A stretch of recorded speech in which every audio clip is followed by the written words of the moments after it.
ఒక పల్లెవాడు పెంచుకుందామని ఒక బాతుని తెచ్చుకున్నాడు. దానికి ఆహారం వేసి నిద్రపోయాడు.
ఉదయం లేచి బాతు దగ్గరగా వచ్చి చూశాడు. పచ్చగా మెరుస్తూ గుడ్డు కనిపించింది. అరే, ఏమిటిది? గుడ్డు ఈ రంగులో ఉంది. తెల్లటి గుడ్డు పెట్టవలసిన బాతు పసుపచ్చ గుడ్డు పెట్టిందా? మోసం. బరువుగా ఉందేమిటి? ఆశ్చర్యంగా ఉందే.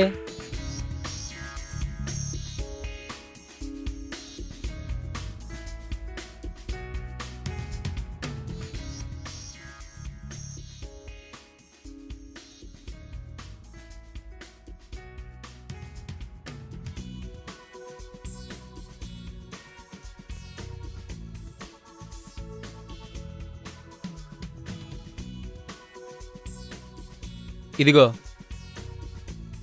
గుడ్డులా ఉన్న ఈ బంగారానికి ఎంతిస్తావ్? బంగారమే చాలా ధర పలుకుతుంది. బంగారమే? నిజమా? అవునవును, చాలా ధర పలుకుతుంది. ఆ డబ్బు నువ్వివ్వగలవా?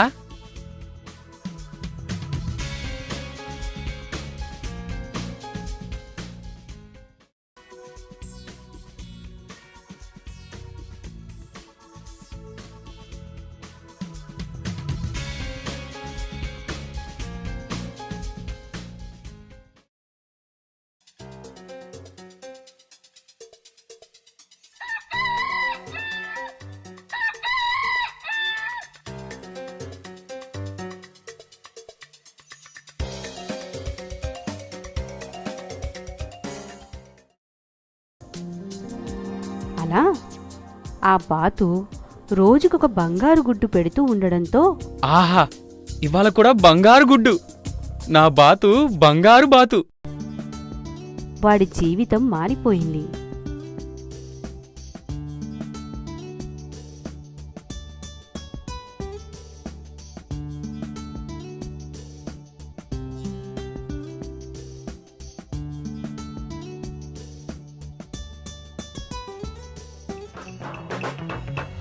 పూరి గుడిసె కాస్త పెద్ద భవనంలా మారిపోయింది.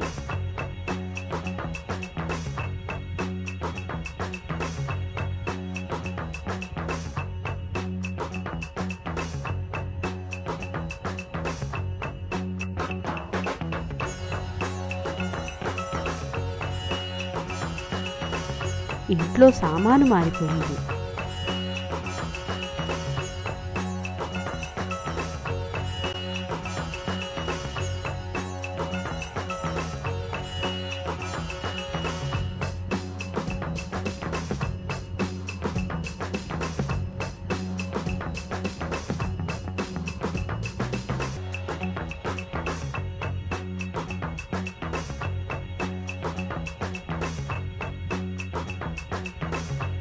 అతని దుస్తులలో కూడా మార్పు వచ్చింది. దర్జాగా జమీందారులా తయారయ్యాడు.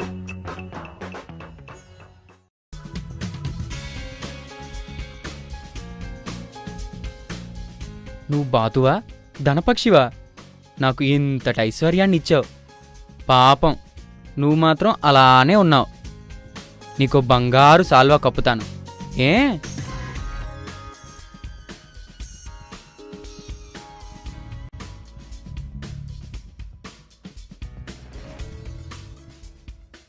ఈ బాతు కడుపులో ఎన్ని గుడ్లో! ఇది రోజుకొకటి నిదానంగా ఇస్తూ ఉంటే ఎలా? ఉన్నవన్నీ ఒకేసారి తీసుకుంటే నేను ఇంకా శ్రీమంతుని కావచ్చు. ఒక్కసారిగా నాకు కొండంత బంగారం వస్తుంది. అవును, దాని కడుపులో ఉన్నవన్నీ ఒకేసారి తీసుకుంటాను.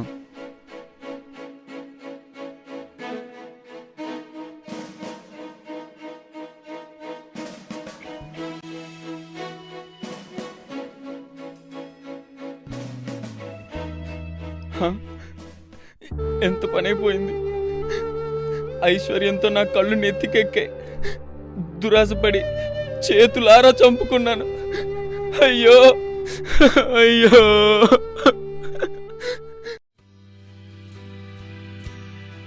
సూర్యుడు ఉదయిస్తున్నాడు. సూర్యకాంతితో ఆ పచ్చని ప్రదేశమంతా ఎంతో అందంగా కనిపిస్తోంది.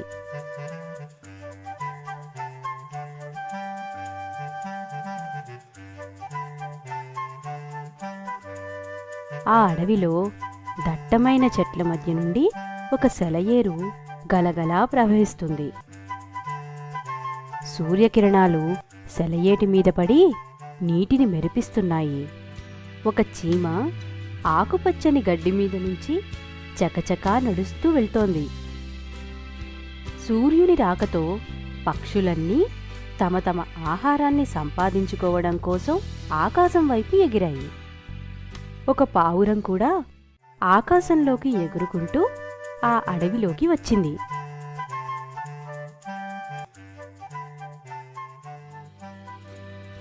చీమ అలా అలా సెలయేటి ఒడ్డుకి చేరింది.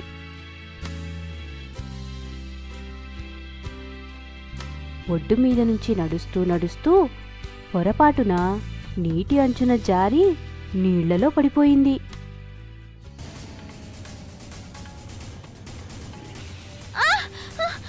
అయ్యయ్యో, పడిపోయాను, కొట్టుకుపోతున్నాను.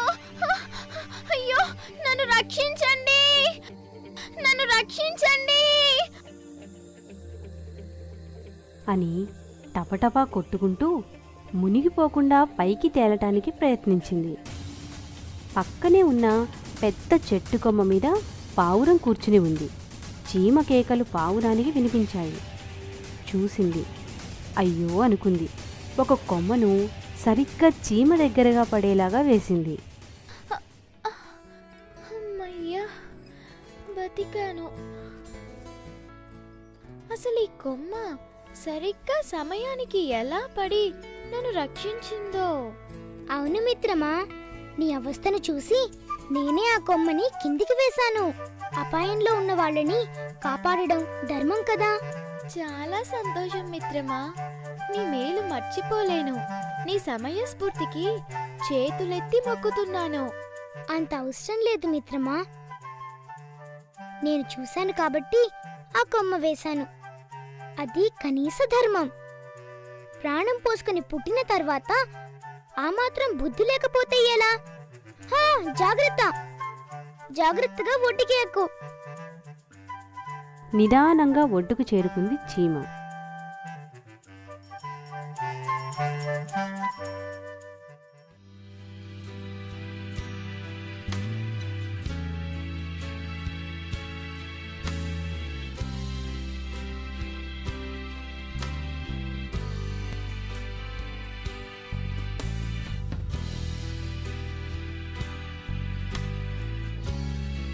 మరోసారి ధన్యవాదాలు పక్షి మిత్రమా. మళ్ళీ కలుస్తాను.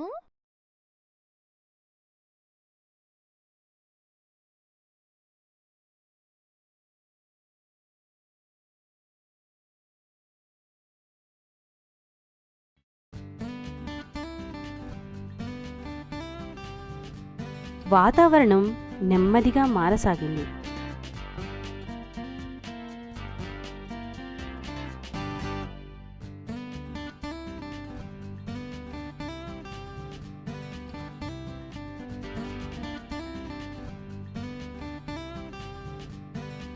ఆకాశంలో నక్షత్రాలు మిలమిలా మెరిశాయి.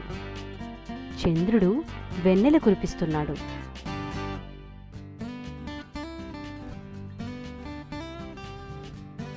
అలా రాత్రంతా గడిచి సూర్యోదయం అయ్యింది.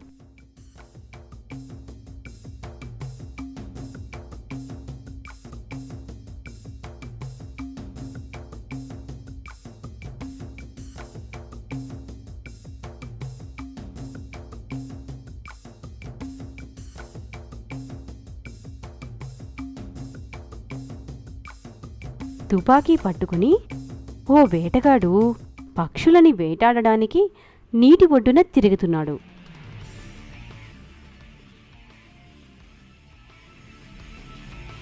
అటూ ఇటూ చూస్తూ పైకి చూస్తే చెట్టు కొమ్మ మీద పావురం కనిపించింది. వాడి మొహం ఆనందంగా వికసించింది. ఆహా, చిక్కింది, చక్కని పిట్ట చిక్కింది. దీన్ని కొట్టి నెమ్మదిగా తుపాకీ తీసి పావురానికి గురిపెట్టాడు.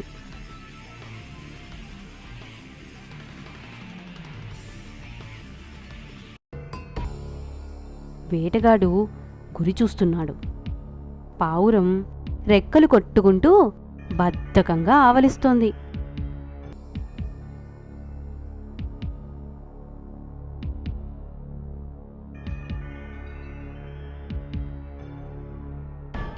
తుపాకీ గురి చూసి నొక్కబోయాడు.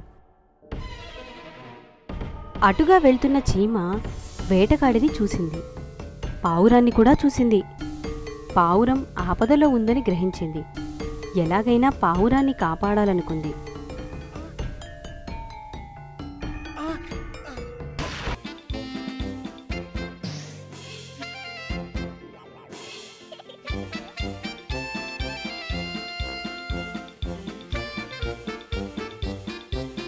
ఈ పాడు చీమ నా గురి పాడు చేసిందే.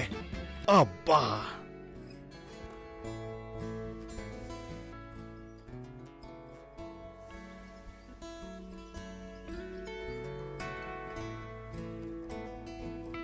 ఒకరికొకరు స్నేహంగా ఉంటూ అవసరం వచ్చినప్పుడు ఆదుకోవడమే ధర్మం అని రుజువు చేశావు.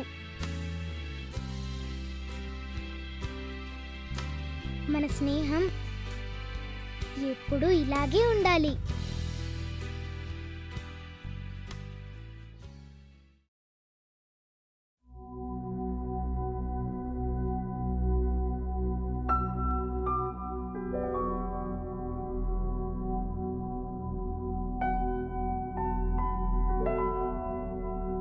దట్టమైన అడవి. ఎన్నో రకాల జంతువులు హాయిగా నివసిస్తున్నాయి.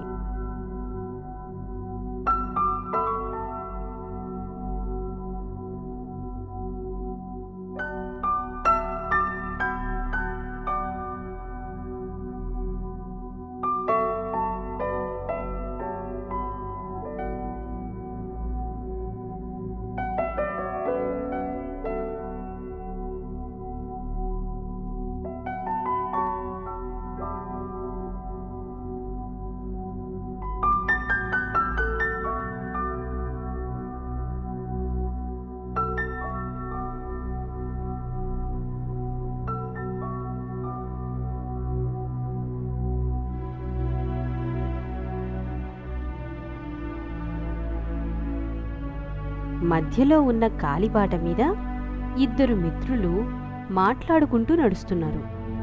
ఈ అడవిలో మనం ఎప్పుడూ జాగ్రత్తగా ఉండాలి. క్రూర మృగాలు ఎక్కువగా తిరుగుతూ ఉంటాయి.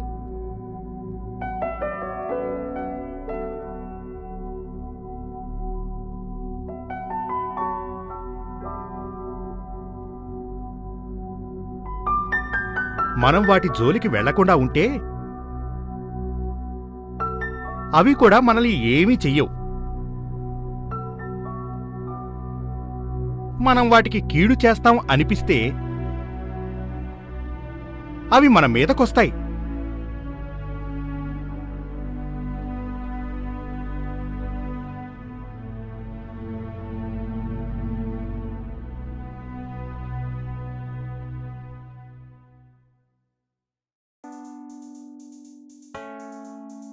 మనుషులంటే వాటికి భయం ఉంటుంది. అంతలో ఎదురుగా ఎలుగుబంటి వస్తూ కనిపించింది. అది చూసి ఇద్దరూ భయపడిపోయారు.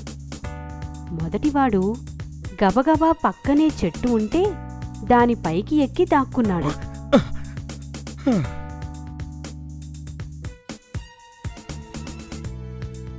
రెండోవాడు నేల మీద శవంలా పడుకున్నాడు.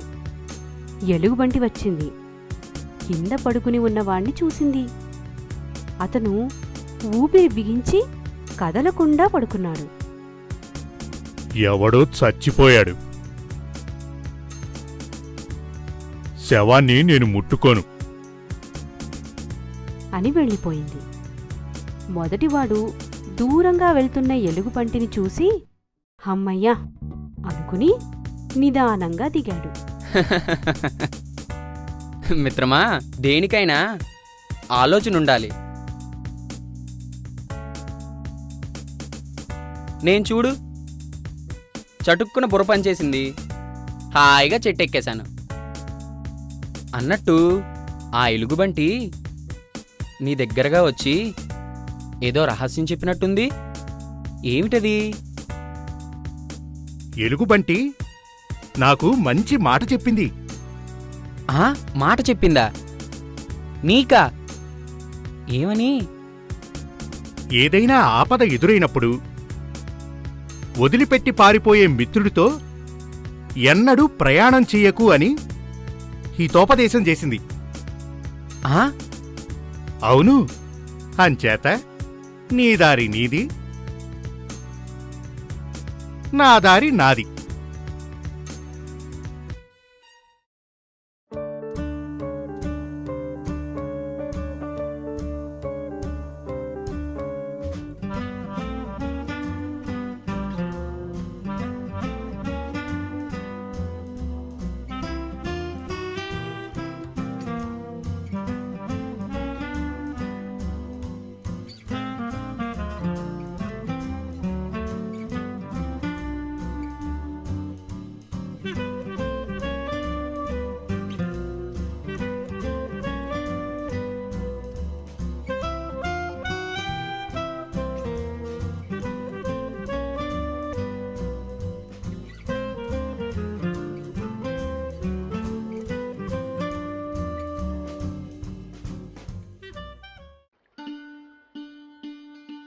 అది ఒక పల్లెటూరు.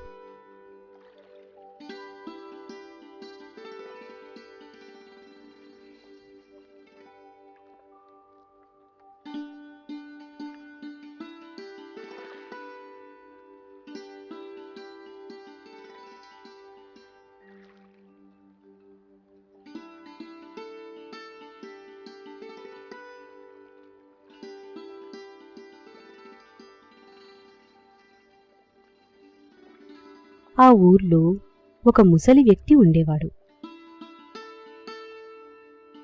అతడికి 4 కొడుకులు. వయసు మీద పడటంతో ఆరోగ్యం క్రమక్రమంగా క్షీణించసాగింది. తాను చనిపోయేలోగా తన పిల్లలకి మంచి మాటలు చెప్పాలనుకున్నాడు. అతడు తన 4 కొడుకులని పిలిచాడు.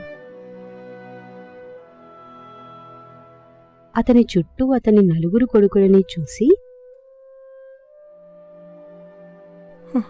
చూడండి, నా జీవితం చివరి దశలో ఉంది. నేనెలాగూ బతకను. కానీ మీరు 4 సఖ్యంగా ఉండండి అని నౌకర్ని పిలిచాడు. ఒరే, కొన్ని కట్టెలు కట్టి తీసుకురా అని చెప్పాడు. అది విన్న ఆ 4 కొడుకులకి ఏమీ అర్థం కాలేదు. ఇప్పుడు ఆ కట్టెల మోపు ఎందుకా అని వారిలో వారే అనుకున్నారు. ఇంతలో నౌకరు కట్టెల మోపును తెచ్చాడు. అప్పుడు ఆ ముసలివాడు తన పెద్ద కొడుకును పిలిచి, ఒరే పెద్దవాడా, ఈ మోపు తీసుకుని విరువు అతడు ఆ మోపుని విరవటానికి ఎంతో ప్రయత్నించాడు, కాని విరవలేకపోయాడు.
లేచి చూడండి.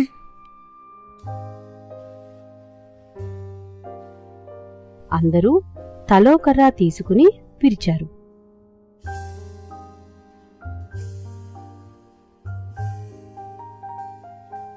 చాలా సులువుగా విరవగలిగారు.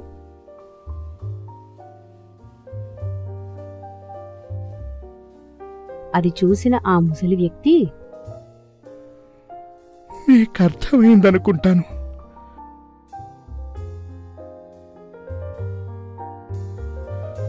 అందరూ ఐక్యతగా కలిసిమెలిసి ఉంటే ఎవ్వరూ ఏమీ చెయ్యలేరు.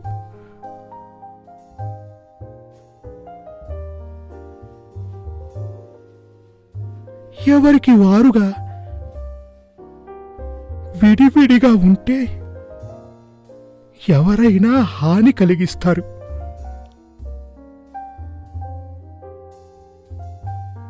అది అర్థం.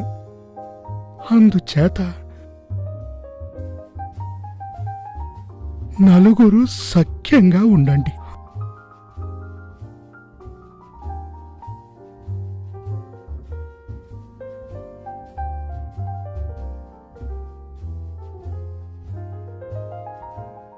సూర్యకాంతితో ఆ పచ్చని ప్రదేశమంతా ఎంతో అందంగా కనిపిస్తోంది.